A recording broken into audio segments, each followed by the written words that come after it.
भगवान ने फिर सक्तासुर, तृणाव्रत आदि सब पर कृपा करते हुए इनका भी उद्धार किया।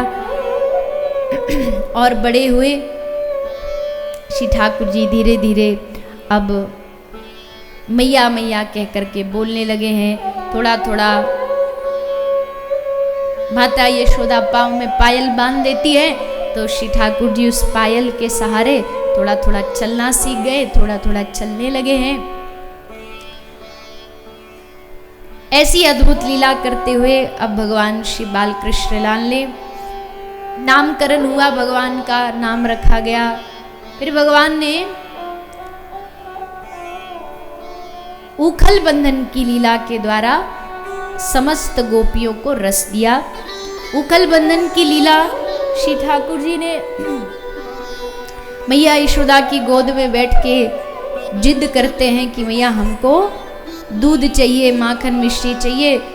मैया थोड़ा समझाती है पर ठाकुर जी नहीं मानते।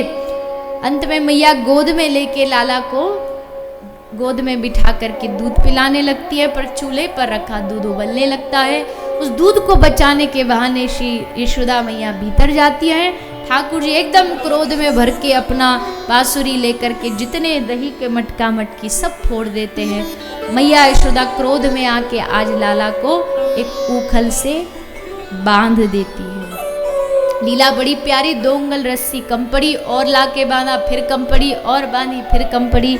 अंततो गत्वा पूरनमासी, ब्रज की सबसे वृद्धा पूरनमासी एक रस्सी लाई और कहा मैया याते बांध के देख। तो मैया ने पूछी या रस्सी में ऐसो अलग बात कहा है? बोले हम गारंटी ले रहे या रस्सी ते यू कन्हैया बंध जाएगो। ये रस्सी कहाँ ते आई है? बोले ये रस्सी मैं लेकर के आई हूँ वृषभानु जी के घर राधा रानी इसके हाथ से, और जा रस्सी को राधा रानी दे और कन्हैया ना बंधे ऐसो है सके, ले बांध के देख। और जैसे राधा रानी की रस्सी बांधी ठाकुर जी तुरंत बंध गए, तुरंत बंधन में आ गए।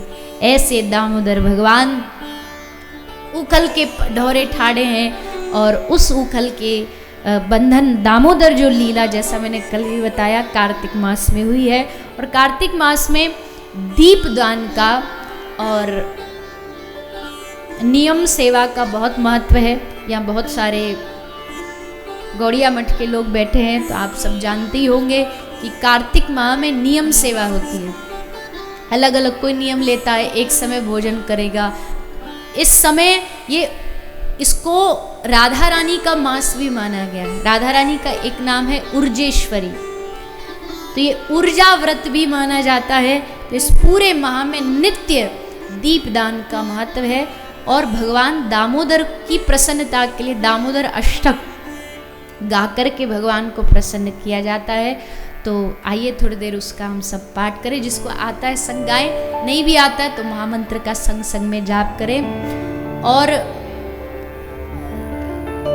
दीपदान भी कार्तिक में सबको करना चाहिए। दीपदान कैसे? आप घर में दीपक लीजिए, उस दीपक में थोड़ा गाय का घी का उपयोग करिएगा और उसको नित्य जैसे आरती करते हैं उसी प्रकार अपने घर में ठाकुर जी को दिखा करके उनकी आरती करके फिर उसको माता तुलसी के समक्ष नित्य कार्तिक मास में ये करें।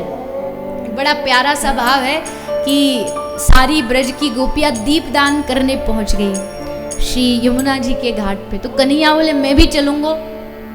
गोपी बोली चल तो रहो पर ने थोड़ा सा चुपचाप बैठे रहियो। यशोदा मैया बोली लाला देख यहाँ किनारे पे ही बैठो, जहाँ छोड़ के जा रही हूँ वहीं बैठो रहियो, कुछ ऊधम मत करियो। ठाकुर जी बोले ना मैया कछु नहीं करूंगो, तू जाओ दान करो। तो यशोदा मैया और सब गोपी दीप दान करने चली गई। अब सब दीप दान कर रही है, यमुना जी में दीपक प्रवाहित कर रही है। पर क्या देखती हैं कि थोड़ी देर दूर तक तो दीपक जा रहे हैं पर आगे जाके सब गायब, सब गायब।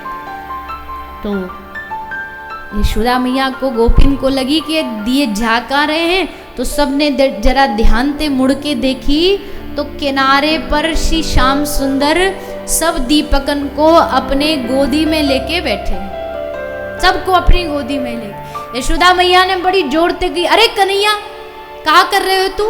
तेने ये दीपक अपने गोद में काय को ले रखे हैं? मैंने कही ना तोते जैसे जहां छोड़ के जाऊं वहीं बैठो रही हो। तब ठाकुर जी ने बड़ी सुंदर बात कही।